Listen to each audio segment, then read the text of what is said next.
The Potlatch, a gift-giving ceremony that the indigenous peoples celebrate, especially First Nations peoples on the northwest coast. It often includes feasting, dancing, singing, and speeches. It is a gathering where communities show gratitude towards each other. The literal meaning of the word potlatch is to give, which is what it is mainly about. The wealthiest give the most away, including blankets, canoes, and clothing. Dr. Dara Kelly is from the Lacamo First Nation, part of the Stalo Coast Salish. She, as well as many other Coast Salish peoples, describe it as a gathering.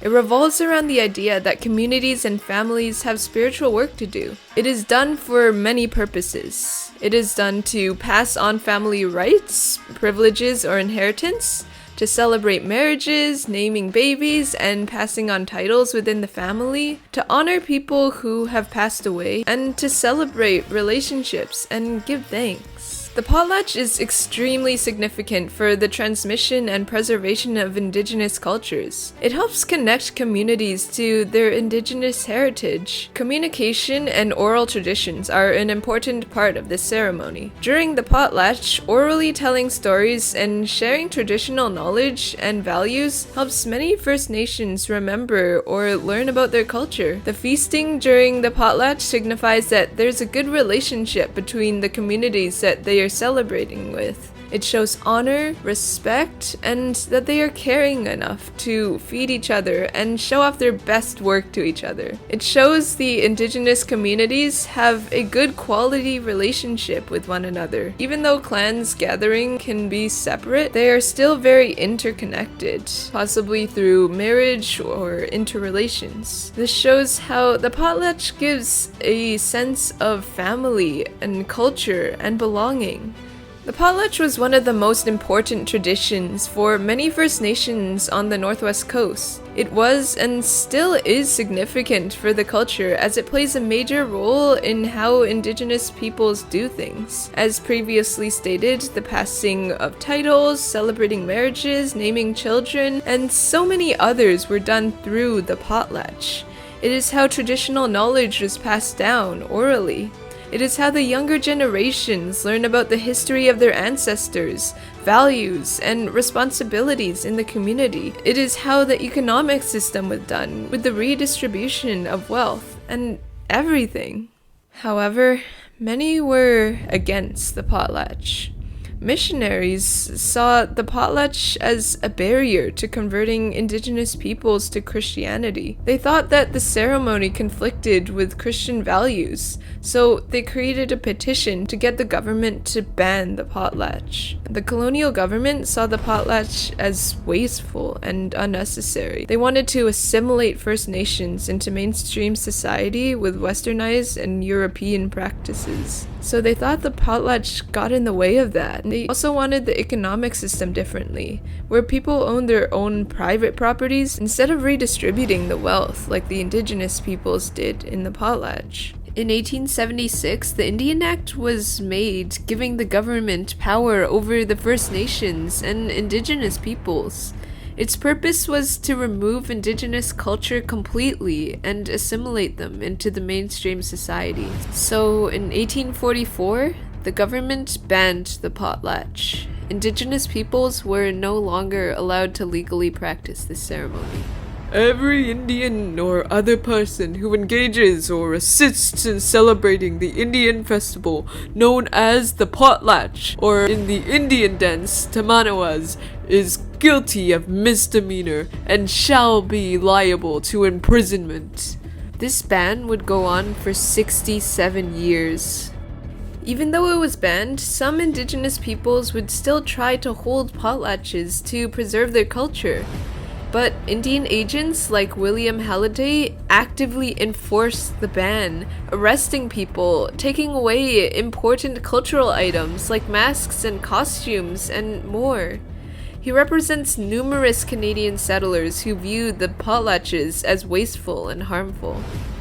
A lot of Indigenous culture was lost during this time, which had a long-lasting impact on the next Indigenous generations. But Canadians after World War II became more aware of human rights.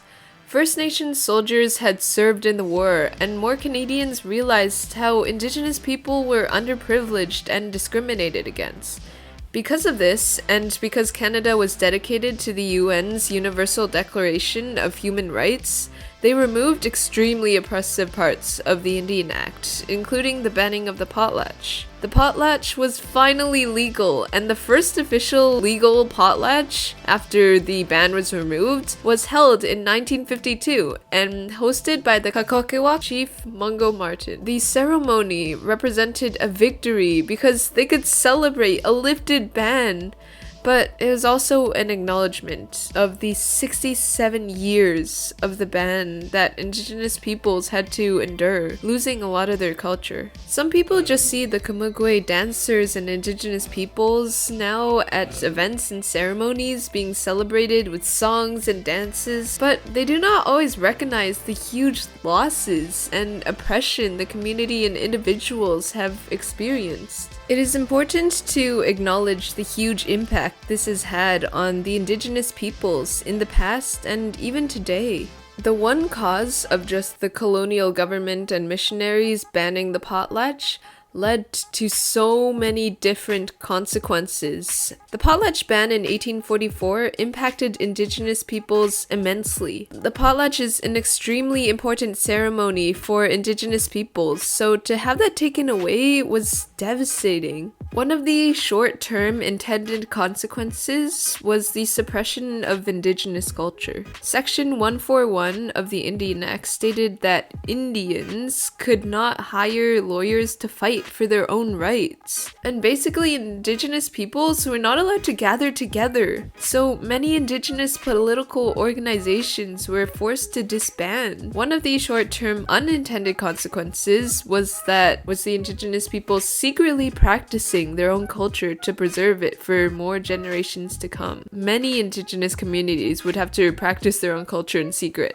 And one example of this is the potlatch held by Dan Cranmer. He was a Nongis chief, and he boldly resisted against the potlatch ban by leading a 6-day underground potlatch during Christmas to celebrate a wedding in 1921. But Indian agents came and arrested 45 people, a lot of whom would stay in jail for months. Hundreds of potlatch items were confiscated in return for a lesser sentence for some. This includes regalia, masks, and other important items in the potlatch. Cranmer's potlatch is an example of the Indigenous culture, traditions, and ceremonies being impacted because of the Indian Act. Barb Cranmer, Dan Cranmer's granddaughter, said that it was a dark time for their people. People were wondering why this was happening when this was how they lived historically forever and ever. The impacts of the potlatch ban are devastating, but it is important to hear this from the Indigenous perspectives. One story I found significant came from Dr. Evelyn Voyager from the Muskowag Zawadenook First Nation. She shared the huge impact that the potlatch ban had on her and her family. The church and missionaries had told her that the Indigenous people's culture was wrong, that their way of living was wrong.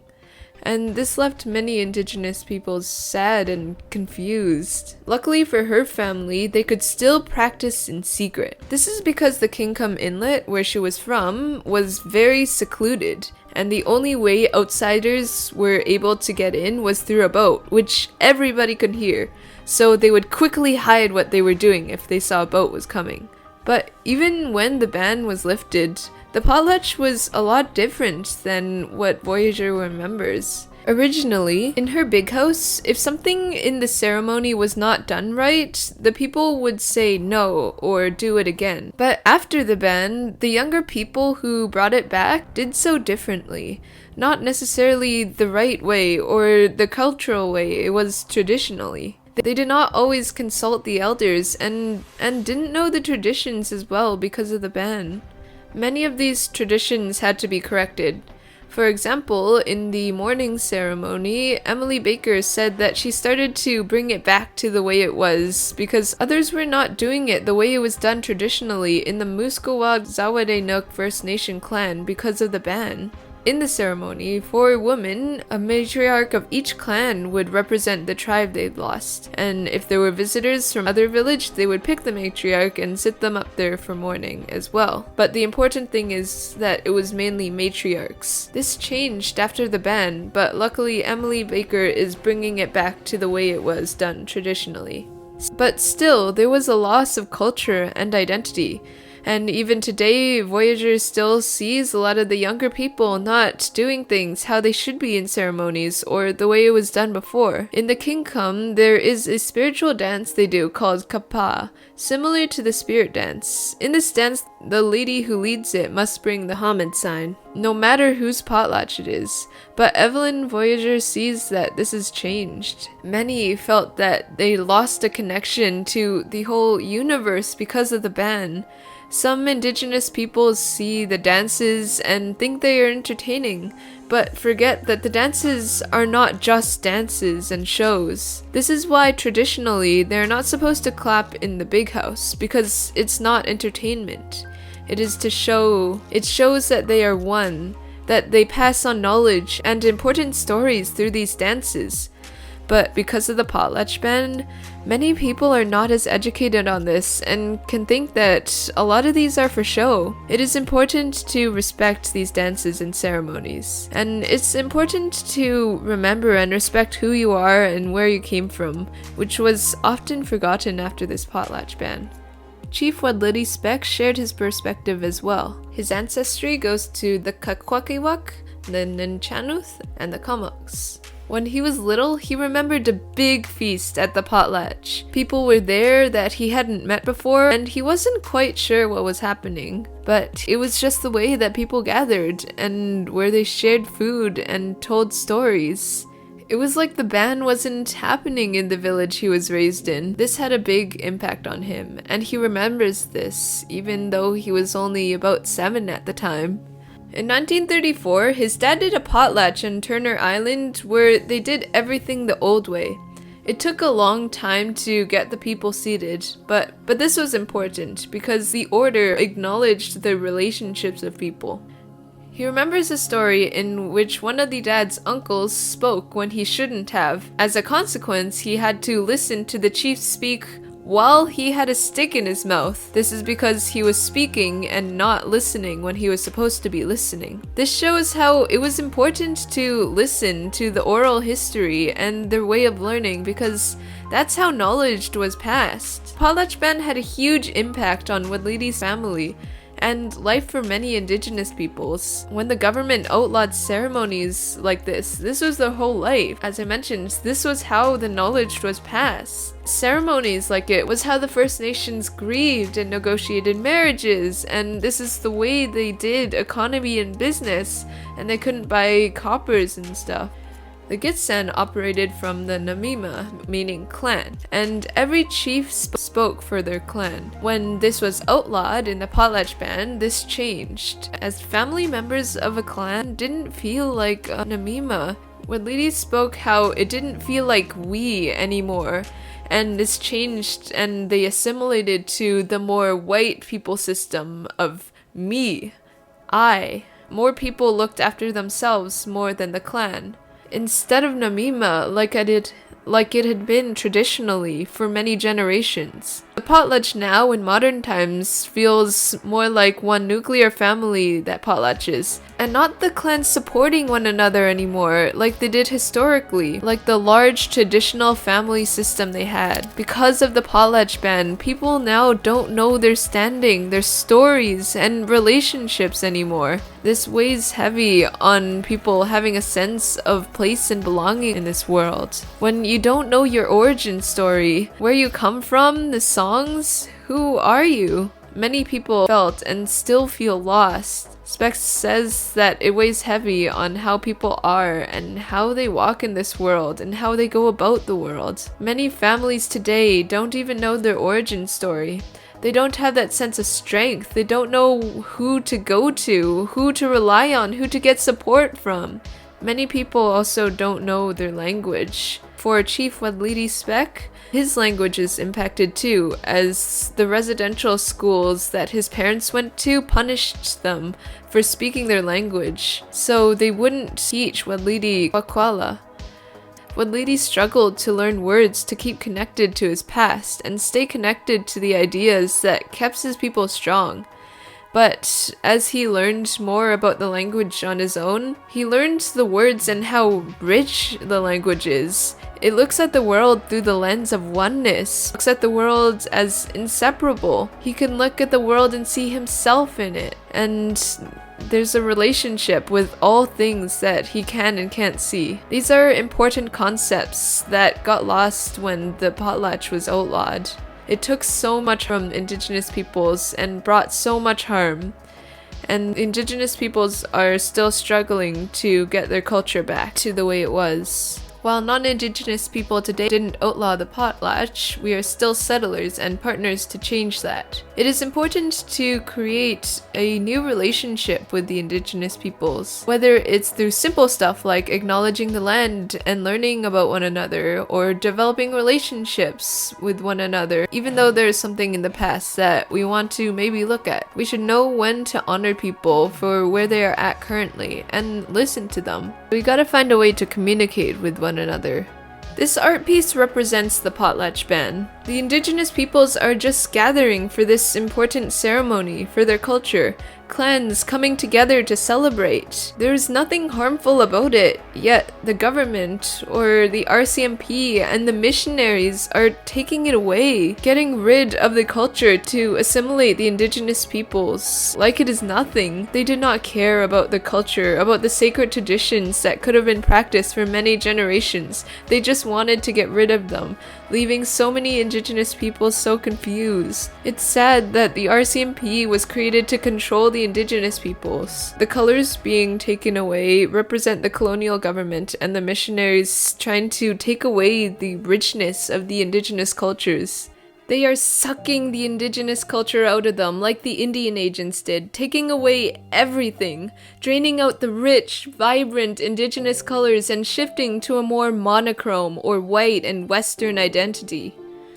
The intentional blur or fading symbolizes the erasure of a cultural heritage during the ban. As this vital ceremony was prohibited, it felt like the culture was fading a bit too. Not many people knew about it, and the details became more elusive, like it was all a blur. How were we supposed to do this ceremony again? What was it like before the Potlatch Ban? After the ban was over, many indigenous peoples who had not practiced the ceremony for 67 years found it hard to recall. The cracks in the picture represent the culture and indigenous peoples being torn apart. One of the major effects of the ban was how indigenous communities were not as connected with each other anymore. The ban severed connections between communities. They were now focusing on their own stuff instead of the clans together being like Namima. The cracks represent a separation of clans, of peoples, and of culture. This affected so many generations of people as there are elders and children gathered here. Even though we are trying to help restore indigenous cultures now, there's still a scar left on the culture because of this ban. The Potlatch Ban had a massive impact on the First Nations peoples, and that cannot be taken back. But it is important for us to heal together from this. It is important to know about it and be educated on it, and hopefully we will find a way to reconciliation.